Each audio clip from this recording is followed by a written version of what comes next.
Kementerian SDM. Setelah 200 meter di bundaran, ambil jalan keluar kedua menuju Jalan Gimana, Medan Bu? Merdeka Barat. Gimana Bu? Boleh ya, keren. Pah Jaya, Pah Drive-nya. Dan lagi ada muda apa? Ikutnya ke baru. Nah, ini gedung baru. Jadi anak PP boleh.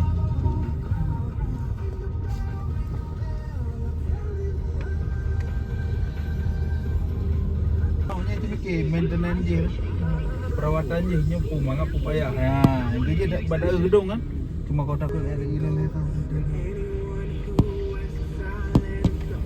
Anies Baswedan.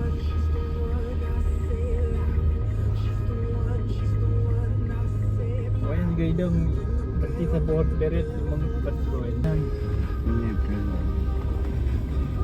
Warna putih.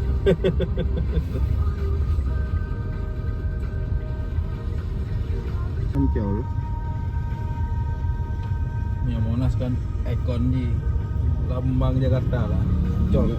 Di dalam jam mana hana putih ya Jakarta. Metro ya Jakarta. Kalau dia pinjam mana ceh Majiraya.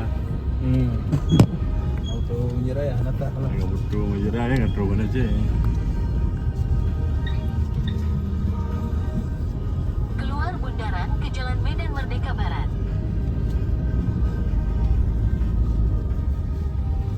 Lun Katro sudah sampai hotel.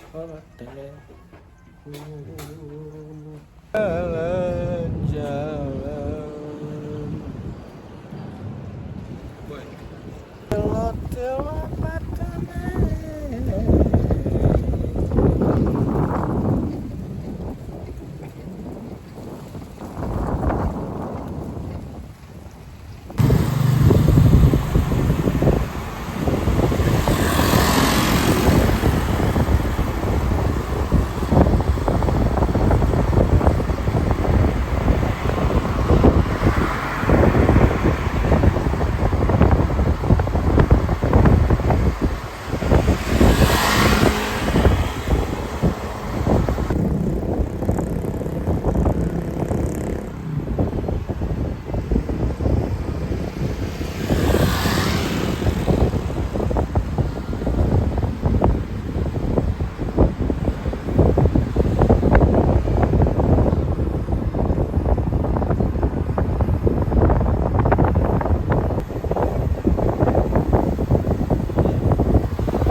Macam mesra-mesra.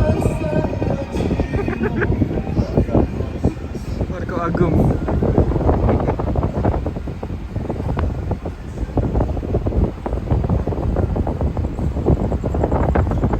Epic dah sampai big big big big big big big. Si awak pegang hijau vlog hijau video pergi sana. Pengke. Piket chaser. Piknya pik sampai di pik kita guys.